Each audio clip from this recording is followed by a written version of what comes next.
नमस्ते।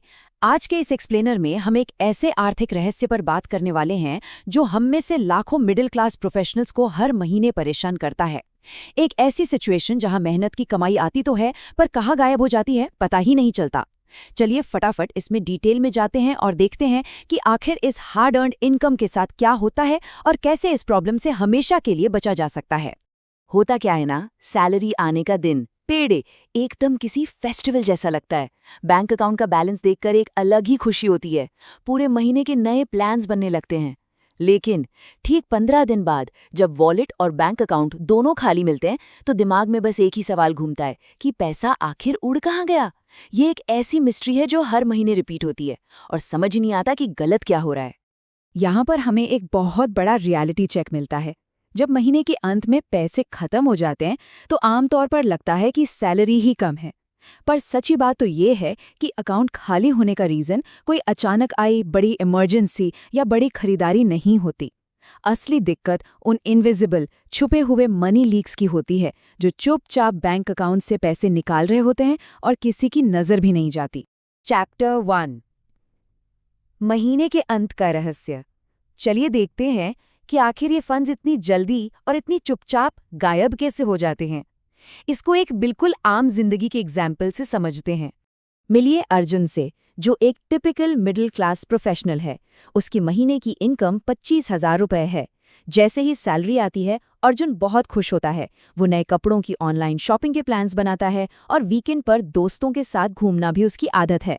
ऑफिस से थक कर आने पर फूड डिलीवरी ऐप से खाना मंगवाना उसकी रूटीन का हिस्सा है। पर इस सबका रिजल्ट, महीने के बीच तक आते आते अकाउंट लगभग खाली। ये एक ऐसी कहानी है जो एक डिसेंट सैलरी के बावजूद महीने के अंत के स्ट्रगल को बिल्कुल परफेक्टली दिखाती है। अगर हम इस टाइमलाइन को ध्यान से देखें तो सच में चौंक जाएंगे। डे 1 सैलरी का दिन, जब कॉन्फिडेंस और एक्साइटमेंट अपने पीक पर होती है। फिर आता है डे 7, जब छोटे मोटे कैजुअल खर्च चल रहे होते हैं, कभी बाहर की कॉफ़ी, कभी कोई छोटी ऑनलाइन सेल। और फिर सीधे डे 15, जहां अचानक अकाउंट बैलेंस देख के पैनिक शुरू हो जाता है।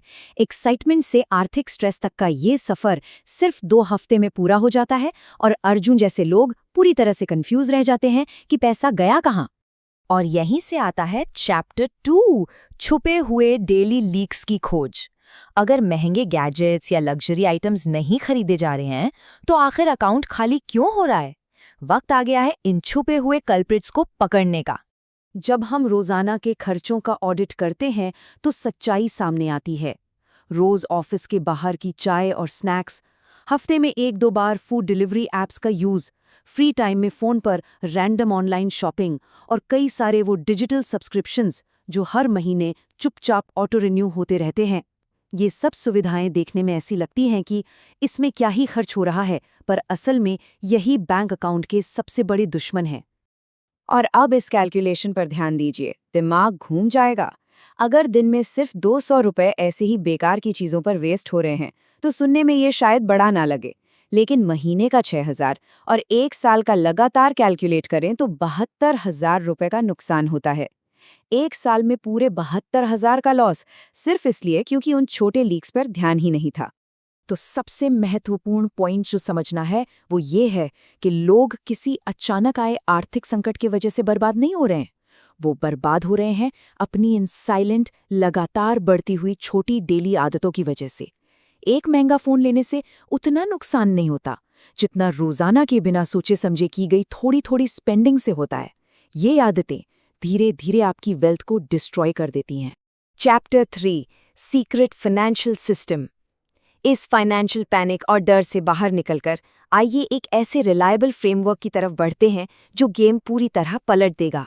अर्जुन को उसके दोस्त विवेक के साथ कंपेयर करके देखते हैं।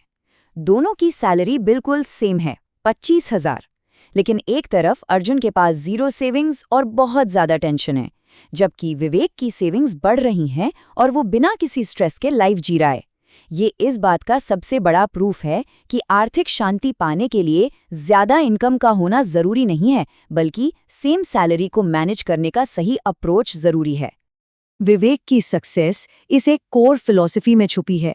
वो ये समझता है कि पैसे आते ही उसे अंधाधुंध स्पेंड करने और खत्म होने का इंतजार करने की बजाय समझदारी से बांटना चाहिए। ये माइंड का एक बहुत बड़ा शिफ्ट है, हर एक रुपए को आते ही एक्टिवली मैनेज करना। और ये हमें इस चर्चा के सबसे पावरफुल कॉन्सेप्ट तक ले आता है, फेमस 50-30-20 रूल। ये एक आसान और हाईली इफेक्टिव सिस्टम है। 50% हिस्सा जरूरतों के लिए जैसे रेंट और बिल्स, 30% हिस्सा शौक यानी लाइफस्टाइल और वॉन्ट्स के लिए, और 20% हिस्सा स्ट्रिक्टली बजट और वेल्थ बिल्डिंग के लिए। इस डिवीजन के बाद हर एक रुपए की ड्यूटी पहले से फिक्स हो जाती है। पर सिर्फ इस परसेंटेज को जान लेना काफी नहीं है, इसको इफेक्टिवली लागू करना सबसे अहम है। ये 3 स्टेप्स बिल्कुल क्लियर होने चाहिए। पहला, सैलरी अकाउंट में आए। दूसरा और सबसे इम्पोर्टेंट मैकेनिक, बिना एक दिन का भी इंतजार किए तुरंत 20% बचत वाले हिस्से को अलग अकाउंट में डाल देना। एक बार बचत सुरक्षित हो गई, तभी तीसरे स्टेप पर जाना है, जहां बाकी बचे पैसों से जरूरत और शौक पूरे किए जाते हैं। बचत सबसे पहले, ताकि डेली लीक्स उस पैसे तक पहुंच ही ना सके। अब चलते हैं चैप्टर 4, ब्रोक साइकिल से बाहर निकलना। सिस्टम समझ लेने के बाद इसके प्रैक्टिकल रिजल्ट्स पर नजर डालते हैं। जब अर्जुन ने इस एग्जैक्ट सिस्टम को सच में अपनाया, तो सिर्फ 3 महीने के अंदर बदलाव बिल्कुल अनडिनाइबल था।